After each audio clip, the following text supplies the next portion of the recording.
John Karl Scholz. If you don't know the name, you might be learning it pretty soon. He's the new president at the University of Oregon.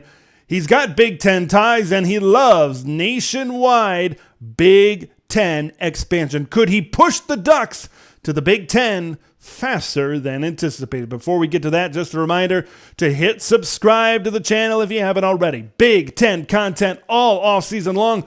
Always crush that like button to spread the word of Big Ten Ted to the masses. Also, we've got Big Ten Ted live this Wednesday night, 8 Eastern, 7 Central, talking all things Big Ten spring football. Should be a fun show. Hope you join me right here on YouTube. All right, let's get into it. These are the guys that make the decisions. Okay, when you talk about moving from one conference to another, that's a pretty big shift, especially when you're moving from one Power 5 league to another Power 5 league. You want a university president that is proactive. You want a university president that is willing to evolve with the times. You want a university president that has the thought in his head that moving from one conference to another is in the best interest of the university, academically, athletically, and financially. And I personally believe that the University of Oregon now has that in John Karl Scholz. He was the former provost at the University of Wisconsin. Here's a quote on what he said when it was announced that USC and UCLA would be joining the Big Ten Conference. This expansion helps solidify the Big Ten Conference as the one true national powerhouse conference, with member universities, teams, and fans stretching from coast to coast.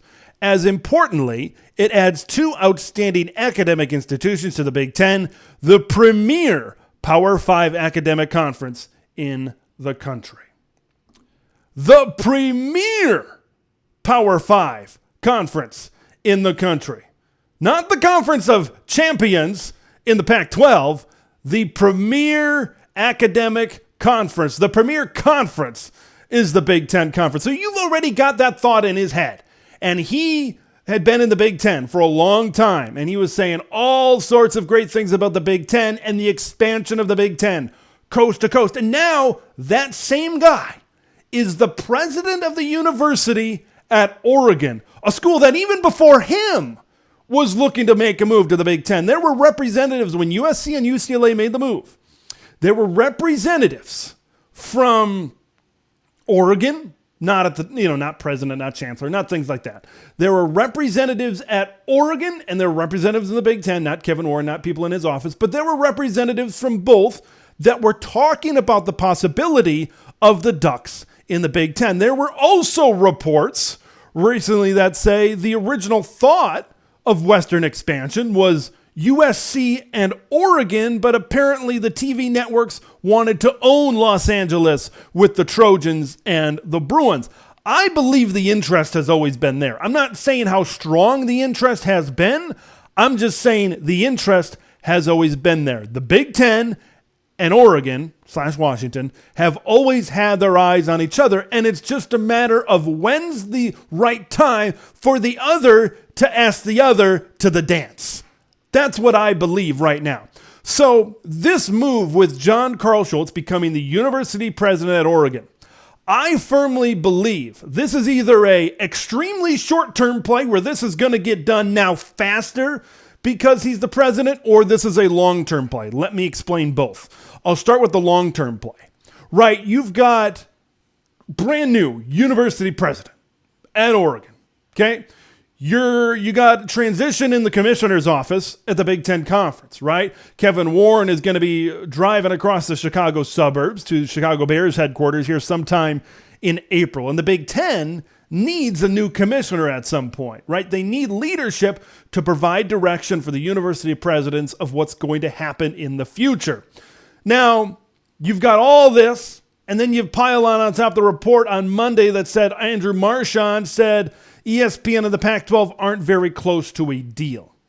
Okay, you've got all of that piled up into this. You put it all in a blender, and what do you get? You maybe get a conference realignment smoothie. But in the long term, I just don't know if these guys is the first move, the new commissioner and the new president in Oregon, is the first move that they're willing to make this seismic of a shift? Are they willing right away to make this big of a move? That's why I maybe think this is a long-term play. I'll get to the short-term play in just a minute. But in terms for now, for the long-term play, I just don't know if these guys are going to be in place for long enough. Maybe by the time the Pac-12 gets its deal figured out, and that's when John Karl Scholz, the University of Oregon, the Pac-12, they're all going to have to make a decision in the moment to see what the future holds for 2024 for each season. That's why it maybe makes sense for a long-term situation, maybe the next type of television negotiations to bring in Oregon. I said that in my previous video, seeing what the Big Ten is going to look like in 2030. I personally think, I thought it then, maybe I'm still in that boat right now that Oregon and Washington might be the schools to join in 2030. Let's talk about the short-term play, okay? Colin Cowherd recently said on his show that there's been rumblings of partial revenue share for Oregon and Washington when they get in the conference, right? They'd be taking a reduced share to get into the league. Right now, it's looking right around $30 million for the Pac-12. You get around 40 or 45 million, 80 to 90 million to add both Oregon and Washington, and then you give them a full share once 2030 comes around and they negotiate a new television deal. I think Oregon and Washington are willing to jump with that right here, right now. Okay, they're going to do that. So the short-term play is that the Pac-12 deal's winding down. It doesn't look very good. There's an opportunity, there's a chance that the Pac-12 media deal could be streaming only on Apple TV Plus, a lot like Major League Soccer in what they have right now. All this being considered, the long-term play and the short-term play. Decisions have got to be made, and big decisions have got to be made. And I will say this. I think because you've got a guy who loves the Big Ten, loves nationwide Big Ten expansion, and that same guy is in the president's chair at the University of Oregon, it seems to me that if the Big Ten wants it, it's a foregone conclusion that the Ducks, and with it, the Washington Huskies, will eventually join the Big Ten Conference.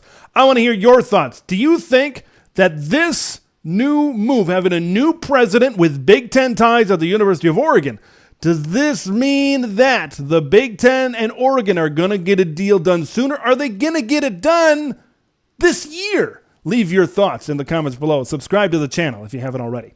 I'm Big Ten Ted. We will see you in the next one.